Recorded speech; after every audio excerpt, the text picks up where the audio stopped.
इथे तुम्हाला हे विहार पाहायला मिळत आहे।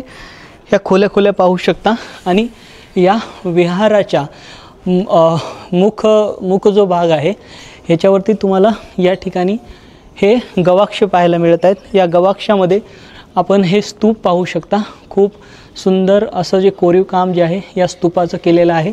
पूर्णाकृती स्तूप आहे या ठिकाणी अर्ध उठाव आकारामध्ये आणि हे आपण चैत्य गवाक्ष पाहू शकता। ह्याच्यामध्ये आतमध्ये तुम्हाला इनर पोर्शनमध्ये जाळीदार नक्कसी काम केलेलं पाहायला मिळतं। तसेच मध्ये धम्मचक्र जो आहे तो पाहायला मिळतो। धम्मचक्र पहा, खूप सुंदररित्या धम्मचक्राचं रेखाटन झालेलं आहे आणि हे स्तूप बघू शकता तुम्ही, खूप सुंदर हे स्तूप आहेत।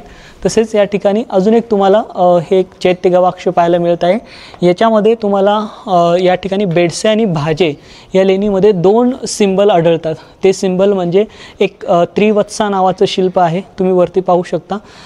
त्रिरत्नाच्या वरती तुम्हाला त्रिवत्सा नावाचं जे सिंबल जे आहे ते तुम्हाला पाहायला मिळत आहे, जे मनुष्याच्या उत्पत्तीचं आणि गुणांचं प्रतीक आहे। त्याच्या खाली तुम्हाला त्रिरत्नाचं शिल्प पाहायला मिळत आहे। बुद्ध धम्म संघ याचं प्रतिनिधित्व करणारं हे प्रतिकात्मक शिल्प तुम्हाला पाहायला मिळत आहे आणि पुन्हा नक्काशी जी काम आहे ती तुम्हाला दिसत आहे। आणि पुढे जर आपण आलो तर पुढे देखील तुम्हाला अशाच प्रकारचं जे कोरीव काम जे आहे स्तूप पाहायला मिळतात पूर्णाकृती आणि आतमध्ये तुम्हाला त्रिवत्स जे आहे त्रिवत्साचं जे शिल्प आहे ते कोरलेलं तुम्हाला पाहायला मिळत आहे।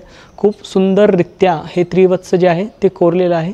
तसेच आपण या ठिकाणी चक्रवर्ती सम्राट अशोक यांच्या स्तंभावरती ज्या प्रकारे सिंह शीर्ष बघतो तशाच प्रकारचं सिंह शीर्ष जे आहे ते कोरण्याचा जो प्रयत्न आहे या ठिकाणी झाल्याचं आपल्याला पाहायला मिळतं। हा पाहू शकता, हे 3 जे आपल्याला सम्राट अशोकाच्या स्तंभावरती शीर्ष पाहायला मिळतात सिंहाचे, तशा प्रकारचं रेखाटन जे आहे ते झालेलं आहे।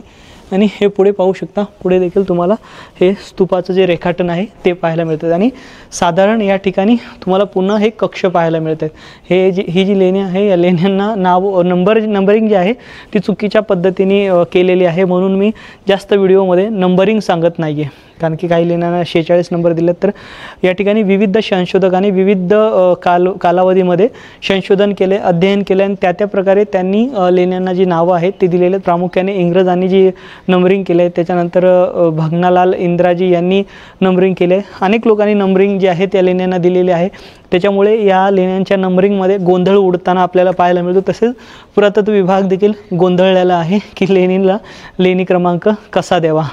तर अशा प्रकारे आपण जुन्नर येथील हे भूत नावाचं जे लेणं आहे खूप सुंदर आहे ते आपण पाहिलेलं आहे।